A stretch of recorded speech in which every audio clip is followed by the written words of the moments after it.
bakit tayo iniiwan ng mga mahal natin? Naranasan mo na bang magising sa gitna ng gabi, nakatitig sa kisame, at itinatanong ang masakit na tanong na ito?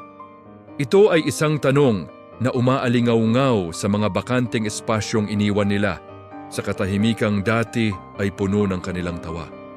Binabagabag nito ang ating mga alaala, ginagawang mapait na paalala ang mga matatamis na sandali ng ating nawala. Ibinibigay natin ang ating oras, ang ating puso, ang ating lahat. Binubuo natin ang ating mundo sa paligid nila, ipininta sila sa bawat sulok ng ating hinaharap. Inilalarawan natin ang pagtanda kasama sila, ang pagbabahagi ng pagsikat at paglubog ng araw, ang paglalakbay sa mga unos ng buhay ng magkasama. Naniniwala tayo sa habang buhay na ipinangako nila, sa seguridad ng kanilang presensya, at pagkatapos isang araw nang walang babala. O marahil ay may mga palatandaang pinili nating baliwalain, wala na sila. Ang pag-alis ay may maraming anyo. Minsan ito ay isang biglaan at masakit na paalam, isang pintong isinara ng malakas na nag-iiwan sa iyo sa gulat at kalituhan. Inuulit mo ang bawat sandali, bawat pag-uusap, hinahanap ang eksaktong segundo kung kailan nagkamali ang lahat. May nasabi ba ako? May nagawa ba ako? O may nakalimutan ba akong gawin? Ang paninisi sa sarili ay nagiging isang mabigat na balabal na hindi natin maalis-alis.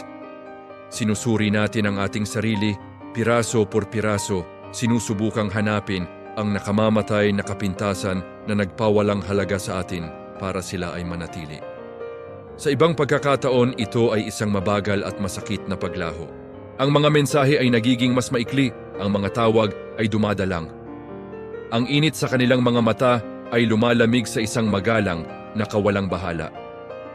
Nararamdaman mo silang dumadausdos palayo na parang buhangin sa iyong mga daliri, at kahit gaano mo pasubukang kumapit ng mahigpit, patuloy silang lumalayo.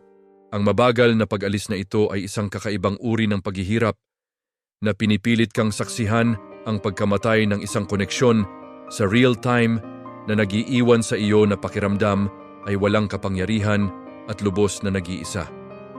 At naroon din ang mga paalam na hindi natin kailanman nakuha. Ang mga kinuha sa atin ng tadhana, ng mga sitwasyong lampas sa kontrol ng sinuman. Nag-iiwan ito ng ibang uri ng sugat, isa na puno ng mga paanukong at mga hindi natapos na pag-uusap. Ang sakit ay malalim dahil walang sino mang dapat sisihin.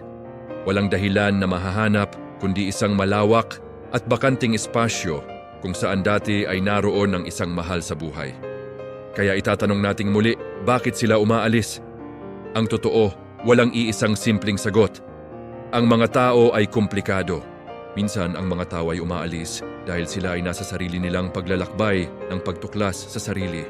At nakalulungkot, ang ating mga landas ay naghihiwalay. Kailangan nilang mahanap ang kanilang sarili at minsan nangangahulugan iyon ng pag-iwan sa lahat ng kanilang nalalaman, kabilang tayo. Hindi ito laging refleksyon ng ating halaga, kundi isang patunay ng kanilang sariling panloob na kaguluhan. Minsan, ang mga tao ay umaalis dahil sila ay wasak. Hindi pa sila gumagaling mula sa kanilang sariling mga sugat sa nakaraan at hindi nila kayang tanggapin ang pag-ibig na malaya nating ibinibigay. Itinataboy nila tayo hindi dahil hindi nila tayo mahal, kundi dahil hindi nila alam kung paano mahalin ang kanilang sarili. Ang kanilang pag-alis ay isang sigaw para sa tulong na, sa kasamaang palad, ay hindi natin masasagot para sa kanila. At minsan, ang mga tao ay nawawalan na lang ng pag-ibig. Ito ay isang malupit at brutal na katotohanan, ngunit nangyayari ito. Ang mga nararamdaman ay nagbabago. Ang mga prioridad ay nag-iiba. Ang taong nakilala mo noon ay hindi na ang taong kasama mo ngayon. At ganun din para sa iyo. Nalalampasan natin ang isa't isa at ang pag-ibig na dati ay parang perpektong akma ay nagiging isang masakit na limitasyon. Ang sakit ng maiwan ay napakatindi. Maaari nitong sirain ang ating tiwala, palamlumin ang ating liwanag, at gawin tayong matakot na muling buksan ang ating mga puso. Ngunit narito ang gusto kong tandaan mo. Ang kanilang pag-alis ay hindi nagtatakda ng iyong halaga. Ang iyong halaga ay hindi tinutukoy ng kawalan ng kakayahan ng isang tao na makita ito. O ang kanilang desisyon na lumayo. Ang paghilom ay isang mahaba at palikulikong daan. Kinakailangan nating harapin ang ating sakit, iiyak ang mga luhang ating pinigil, at dahan-dahan marahang buuin muli ang ating sarili.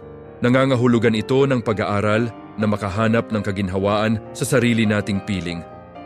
Muling tuklasin ang taong tayo bago sila dumating at bumuo ng bagong buhay mula sa mga guho. Ito ay tungkol sa pag-unawa na ang ilang mga kwento ay may mga katapusang hindi tayo ang sumulat. Ngunit hindi iyon nangangahulugan na ang sarili nating kwento ay tapos na. Ang iyong puso ay may kamanghamanghang kakayahang maghilom, magmahal at muling magtiwala. Ang karanasang ito, gaano man ito kasakit, ay maaaring maging mitsa para sa malaking paglago. Itinuturo nito sa atin ang katatagan, empatiya at ang kahalagahan ng pagmamahal sa sarili. Pinipilit tayo nitong maging sariling angkla sa gitna ng unos. Ano ang iyong mga saloobin tungkol dito? Naitanong mo na ba sa iyong sarili ang tanong na ito? Ibahagi ang iyong kwento sa mga komento sa ibaba. Gumawa tayo ng isang espasyo kung saan maaari nating suportahan ang isa't isa. Kung nakaka-relate ka rito, mangyaring mag-subscribe para sa higit pang mga makabuluhang pag-uusap. Salamat sa panonood.